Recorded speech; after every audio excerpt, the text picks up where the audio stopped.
নমস্কার। যুক্তি তর্ক সঙ্গে অর্কই আপনাদের স্বাগত।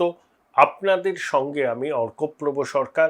আপনাদেরকে কাছে অনুরোধ, স্বনির্বন্ধ অনুরোধ, চ্যানেল সাবস্ক্রাইব করবেন, থ্যাঙ্কস বাটনে ক্লিক করতে ভুলবেন না। দেখুন, অঙ্গভঙ্গ কলিঙ্গ জয় হয়ে গেছে। তৃণমূল কংগ্রেসের নাম ও নিশান কার্যত নেই। লোকসভায় তৃণমূলের নজিরবিহীন ভাঙন হয়ে একটি অস্বীকৃত দল ন্যাশনালিস্ট সিটিজেন্স পার্টিতে যোগ দিয়েছেন তৃণমূলের 20 জন সাংসদ। বিধানসভাতেও বহুরূপী ব্যানার্জির নেতৃত্বে একটা ভাগ হয়ে গেছে। 2/3 বিধায়ক চলে এসছেন বহুরূপী ব্যানার্জির নেতৃত্বে। তারা আলাদা ব্লক বা নিজেরাই প্রকৃত তৃণমূল দাবি করেছেন। মাননীয় অধ্যক্ষ রথীন্দ্র বসু মহাশয় তাদের দাবিকে স্বীকৃতি দিয়েছেন, কিন্তু লোকসভায় আলাদা ব্লক হিসাবে তৃণমূল সাংসদদের বসার ব্যবস্থা করা যায়নি। তাদেরকে একটা দলে যোগ দিতে হয়েছে, কারণ আইনি জটিলতা। সুভাষ দেশাই বনাম মহারাষ্ট্রের রাজ্যপাল এই যে মামলা, তাদের সুপ্রিম কোর্টের সাংবিধানিক বেঞ্চ পরিষ্কার বলে দিয়েছিল যে আলাদা ব্লকের স্বীকৃতি দেওয়া যাবে না, এবং রাজনৈতিক দলই শেষ কথা বলে। সংসদীয় দল, পরিষদীয় দল মূল দলের অবিচ্ছেদ্য অংশ। মূল দলই দলনেতা বা হুইপ নির্বাচিত করে, এবং মূল দলের প্রতীকেই সবাই নির্বাচিত হয়ে আসেন। তাই মূল দলের প্রতীকে নির্বাচিত হয়ে বিধানসভায় বা সংসদে মূল দলকে অস্বীকার করা আসলে জনতা জনার্দনের সঙ্গে বিশ্বাসঘাতকতা করা। তাহলে ব্যাপারটা এই পর্যায়ে দাঁড়িয়ে আছে, এবং বিধানসভার বিষয়টা নিয়ে আদালতে চ্যালেঞ্জ হবে। কারণ আইনজীবীরা বলবেন লোকসভার ক্ষেত্রে এক নিয়ম, বিধানসভার ক্ষেত্রে আর এক নিয়ম কেন। দেখুন, পশ্চিমবঙ্গে তৃণমূল কংগ্রেস নামক যে এন্টিটি, সেটাকে বাঁচিয়ে রাখা বিজেপির নিজের স্বার্থে দরকার। 2/3 মেজরিটি লোকসভা এবং রাজ্যসভায় এনশিওর করার জন্য ন্যাশনালিস্ট সিটিজেন্স পার্টির প্রতিষ্ঠা, তৃণমূলের 20 জন সাংসদের যোগ, রাজ্যসভাতেও পদত্যাগের পর পদত্যাগ, সবই ঠিক আছে। কিন্তু যখন এই বিল টিলগুলো পাশ হয়ে যাবে, তখন এইসব সাংসদদের আর কিন্তু কোনো গুরুত্ব থাকবে না। কারণ বিজেপির শীর্ষ নেতৃত্ব জানেন এই এক একজন ভীষণ গুণধর, এবং অতীতে বিজেপির কর্মী সমর্থকদের উপর তারা কি নিদারুণ অত্যাচারে মদত দিয়েছে। ধরুন বাপি হালদার কি করেছেন বিজেপির কর্মী সমর্থকরা সব জানেন। কিন্তু একটা বড় কাজ করবার জন্য সমর্থনটাও জরুরি।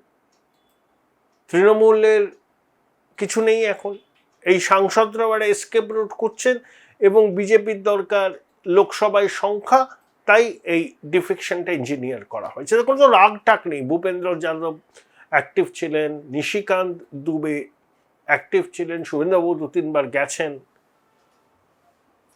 এসব ঠিক আছে। কিন্তু এবার লক্ষ্যটা কি?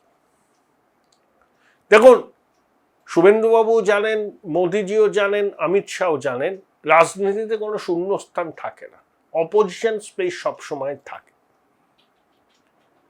সেই অপোজিশন স্পেসে তৃণমূলের মতো একটা দুর্নীতিগ্রস্ত, নীতিহীন, বহুতা বিভক্ত দল যদি থাকে, তাহলে বিজেপির সোনায় সোহাগ। তৃণমূল একেবারে মুছে গেলে পরে অপোজিশন স্পেসটা তো থাকবে, বিরোধী পক্ষ জায়গাটা কারা দখল করবে? বিজেপির সম্পূর্ণ বিপ্রতিম অবস্থানে থাকা মতাদর্শগতভাবে কংগ্রেস এবং বাম। তাহলে কংগ্রেস এবং বামের সঙ্গে বিজেপি এবং সংঘ পরিবারের মতাদর্শগত দ্বৈরথ। রাহুল গান্ধী কথায় কথায় নাগপুরকে নিশানা করেন, বামেরাও করেন।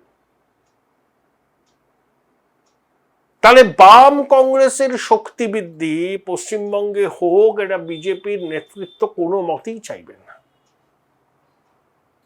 তাই তৃণমূলের মতো একটা আদর্শহীন, দুর্নীতিপরায়ণ, নীতিভ্রষ্ট দল যদি বিরোধী স্পেসের কিছুটাও দখল করে থাকে, সেটা তৃণমূল, এই বিজেপির লাভ। তৃণমূল বলে যদি কিছুর অস্তিত্ব না থাকে, সমস্ত বিরোধী ভোটটা সংহত হয়ে কিন্তু ওই বাম কংগ্রেসের দিকে যাবে, এবং মুসলমান ভোট তখন একটা হয়ে মুর্শিদাবাদ, মালদা, দিনাজপুরে কংগ্রেসের বাক্সে যাবে, দক্ষিণবঙ্গে বামেদের দিকে যাবে। সেখানে তৃণমূল থাকলে পরে ওই মুসলমান ভোটেরও কিছুটা ভাগ হবে। তাই একেবারে তৃণমূল উবে গেল, তৃণমূল নিশ্চিহ্ন হয়ে গেল, এতে বিজেপি লং টার্মে সুবিধা হবে না। 10-15% ভোট নিয়ে তৃণমূল কংগ্রেস বাংলার রাজনীতিতে থাকলে তাতে বিজেপিরই আখেরে সুবিধা। এই যে বাগী সাংসদদের বিলম্বিত বোধোদয় হলো, কারোর নিঃশ্বাস নিতে অসুবিধা হচ্ছিল, কারোর হাঁসফাঁস করছিল, কেউ গণতন্ত্রের মহিমা দেখতে পাচ্ছিলেন না, তারা ন্যাশনাল সিটিজেন পার্টিতে চলে গেলেন, বৌরূপ ব্যানার্জির নেতৃত্বে রইলেন, সব ঠিক আছে। কিন্তু বিজেপিও জানে যে এরা একটা পারপাসের জন্য এদেরকে পরোক্ষে সমর্থন করা, সেই পারপাসটা হয়ে গেলে এদের কোনো দরকার নেই, কিন্তু এরা না গারকা না গাটকা হয়ে থাকবেন। Join Runux Institute of Hotel Management, New Town, offering guaranteed global placement in hotel, hospitality, aviation, hospital and culinary management. অনেকে চেষ্টা করবেন তৃণমূলে ফিরে আসতে। আপনি কি মনে করেন আবু তাহের যদি রাজনীতি করেন, খলিলুর রহমান এটা থাকবেন ন্যাশনাল সিটিজেন্স পার্টিতে? খায় না মাথায় মাকে, নোটার থেকে কম ভোট পাবেন। এদের নাকি বা নির্বাচনী প্রতীক নিব, পেনের নিব। অতএব এরা অনেকে তৃণমূলে ফিরবেন। সেই তৃণমূলে ফেরার জায়গাটা রাখতে গেলে তৃণমূলের অস্তিত্ব তো রাখতে হবে। যে তৃণমূলের অস্তিত্বই না থাকে, এরা দলবল মিলে কংগ্রেসে ফিরবেন। তাহলে কংগ্রেস এবং একদিকে লেফট বিজেপির কাছে চ্যালেঞ্জ হবে এখানে, যে 41% ভোটটা তৃণমূল পেয়েছে, সেটা বিজেপি বিরোধী ভোট 2026-এ। সেই ভোটটা কিন্তু তারপরে বাম কংগ্রেসের পক্ষে কনসলিডেট করবে। যদি তৃণমূলের নাম ও নিশান না থাকে, সেটা বিজেপির পক্ষে মোটেই ভালো নয়। তৃণমূল কংগ্রেস তৈরি হওয়ার পর জ্যোতিবাবু বা বামেরা সুকৌশলে কিন্তু বাম বিরোধী ভোটটা ভাগ হয়ে যেত। আর যখন কংগ্রেস ভাগ হয়নি, তখন জ্যোতিবাবুরা কি করতেন, যে বাম মতাদর্শের কোনো ভোট যেন বামফ্রন্টের বাইরে না যায়। সে যেন মার্ক্সবাদী ফরওয়ার্ড ব্লককেও 2টো আসন দাও, বিপ্লবী বাংলা কংগ্রেসকেও দাও, সবাইকে, লেফট পরিবারের মধ্যে যারা আছেন তাদের ভোট যেন বামফ্রন্টের বিপক্ষের বাক্সে না পড়ে। এটা সফলভাবে 34 বছর ধরে বামেরা প্র্যাকটিস করেছিল, সেই জন্য 7বার নির্বাচিত হয়েছিল। তা বিজেপি পোল অ্যারিথমেটিক জানে তাদের টার্গেট পশ্চিমবঙ্গ থেকে 35টা আসন দখল করা। ধরুন বিহার 40, ঝাড়খণ্ড 14, 54, পশ্চিমবঙ্গ 42, 96, উড়িষ্যায় 21, 117, আসাম সহ নর্থ ইস্ট 24, 141। তাহলে 2029-এ এনডিএকে এবং মোদিজিকে ক্ষমতায় আসতে গেলে 141টার মধ্যে কম করে 100টা আসন পেতে হবে।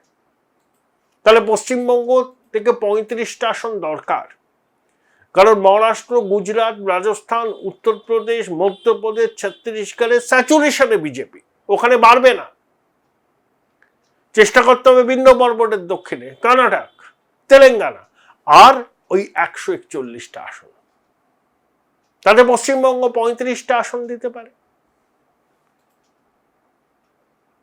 তাহলে বিজেপি বিরোধী ভোটটাকে ভাগ করতে হবে।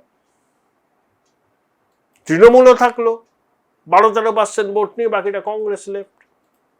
তাহলে এই 35টা আসন পেতে বিজেপির সুবিধা হবে। এটাই বিজেপির রণকৌশল।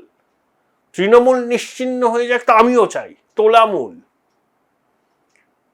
কিন্তু তৃণমূলের অস্তিত্ব কিছুটা থাকলে পরে বিজেপির সুবিধা। তৃণমূল অস্তিত্বহীন হয়ে গেলে বিজেপি কিন্তু বাংলার মাটিতেও একটা মতাদর্শগত লড়াই অবিরাম চালিয়ে যেতে হবে বাম এবং কংগ্রেসের সঙ্গে, এবং সংখ্যালঘু ভোট তখন একটা হয়ে বাম কংগ্রেসের ঘরে যাবে।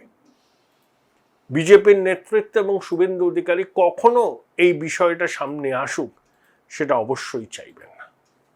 হাই, আমি একটা বই পোকা।